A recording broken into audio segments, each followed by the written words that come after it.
hello everyone,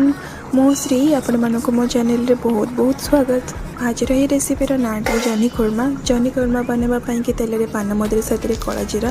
और तेजपत्र use कर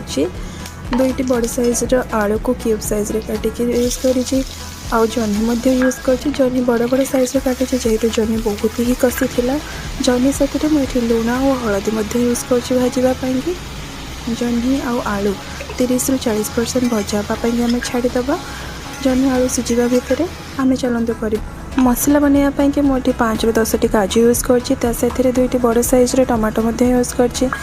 दुईटा जाक मिसिक ग्राइंड कर सारापर ये आमर आलू और जह्नी अलरेडी 30 ରୁ 40%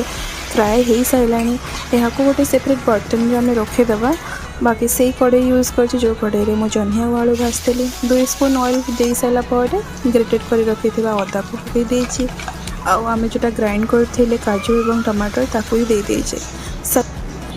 किसी मसला गुंड आम यूज करमती हलदी यूज कर लुण साथ हिंगू आ जीरा गुंड धनिया गुंड लंका गुंड कस्तूरी मेथी यूज कर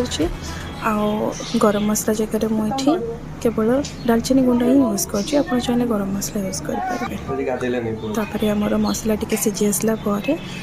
भाजिक रखी जह्नी और आलू को पकाए किसी समय कषि ने आपड़ पानी देके ग्रेवी आपण हिसाब से रखिपारे मुझे आम जी दरकार ग्रेवी से हिसाब से रखी प्रस्तुत हो गला आमर जह्नी कोरमा